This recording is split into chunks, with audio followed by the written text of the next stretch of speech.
Indore police के द्वारा लगातार मादक पदार्थों की तस्करी करने वालों के ऊपर सर्जिकल स्ट्राइक की तरह अभियान चलाया जा रहा है और उनकी धरपकड़ की जा रही है। इसी कड़ी में इंदौर पुलिस ने 2 दिनों से ऐसे मादक पदार्थों के खिलाफ तस्करी करने वालों के खिलाफ कार्रवाई करी और तकरीबन 70 से 90 आरोपी अभी तक गिरफ्त में ले लिए गए हैं। हमारे साथ इंदौर पुलिस कमिश्नर मौजूद है, हम बात करते हैं सर, किस तरह से इस पूरी कार्रवाई को अंजाम दिया जा रहा है? देखिए, जैसा कि किसी भी बड़े शहर में ये होता है कि नशे की लत कई नौजवानों को, जो राह भटके नौजवान हैं, उनको लगी है। और इंदौर में इसी बात को ध्यान में रखते हुए हम लोगों ने एक ये पूरा अभियान चलाया है कि हम ड्रग्स में एक तरफ तो हम अवेयरनेस भी करेंगे और दूसरी तरफ हम एनफोर्समेंट भी करेंगे। अभी आपको जो कार्रवाई दिखाई दे रही है वो हम एनफोर्समेंट की है, जिसमें कि अभी हमारे यहाँ 2 क्षेत्रों में हमारा जोन 1 और जोन 2, इन दोनों ने अभी कार्रवाई की है और लगभग 80 से अधिक ड्रग पेडलर्स हैं जिनको हम लोगों ने पकड़ा है और काफ़ी मात्रा में हमें ड्रग्स भी इसमें मिली है। हमारा इनको सिर्फ पकड़ने के बाद अब हमारी जो अगली कार्रवाई रहेगी वो हम इसमें फॉरवर्ड लिंक बनाएंगे, अर्थात ये कहाँ से ड्रग्स लेके आए थे और उसका अंतिम छोर जो है वहाँ तक भी पहुँचेंगे, उन पर भी कार्रवाई करेंगे। और जहाँ बड़ी क्वांटिटी में ड्रग्स मिली है उसमें हम उनने नीचे किस किस को दिया है, बैकवर्ड लिंकेज, वो भी हम इसमें स्थापित करेंगे। तो कुल मिलाकर नशे को ना कहने का हमारा एक अभियान है।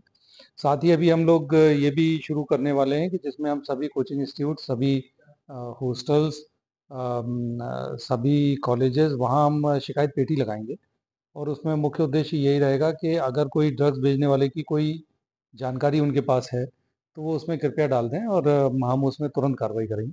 साथ ही हमने ड्रग्स के लिए अपने एक हेल्पलाइन नंबर भी जारी किया है जिसमें लगातार खबरें आ रही हैं और वो हम खबरों पे लगातार कार्रवाई करते हैं। सर, जिन आरोपियों को पकड़ा है अभी तक कहां से लाने की बात बताई जा रही है? प्रारंभिक तौर पर ऐसा अनुमान लगाया जाता है कि पाकिस्तान या पीओके से होते हुए इंदौर तक सप्लाई होती है, जिसमें राजस्थान या मुंबई के भी कुछ बड़े तस्कर शामिल हैं। देखिए, अभी तक जो लिंक हमने की है उसमें हमारे इंदौर के लोग ही पकड़ में आए हैं। कुछ आसपास के जिलों की भी खबर लेके आने का उन्होंने हमें बताया है। जैसे गांजे के रूप में बड़वानी जिले से कुछ लोगों का लेके आने का खबर थी। स्मैक के लिए अभी हमें नीमच मंदसौर की भी कुछ लिंक मिली है। लेकिन इसमें कोई दो राय नहीं है कि जब हम इस पूरी लिंक को आगे भी एस्टेब्लिश करेंगे तो इसकी लिंक 100% हमारे पड़ोसी देशों तक पहुंचेगी। सर, अभी पूर्व में जो आरोप कार्रवाई की गई थी उसमें कुछ आरोपियों को पकड़ा तो उन्होंने चौंकाने वाले खुलासे किए हैं। बीमारियों का जिक्र हो रहा है, किस तरह से ये एक दूसरे को बीमारी भी फैल रही है इससे।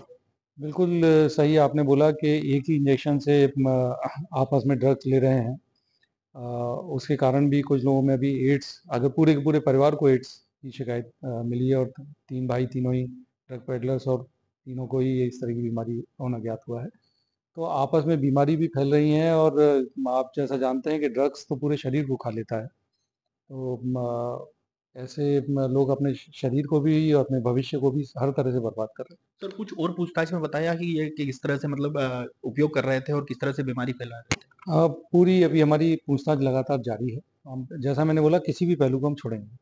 ये थे हमारे साथ इंदौर पुलिस कमिश्नर, जिनका कहना था कि पूरे ही मामले में लगातार जांच पड़ताल की जा रही है और जिन आरोपियों को गिरफ्तार किया है, इन आरोपियों की निशानदेही पर जल्दी ही एक बड़े गिरोह का भी खुलासा किया जाएगा। इंदौर से टीवी 9 भारतवर्ष के लिए संदीप मिश्रा।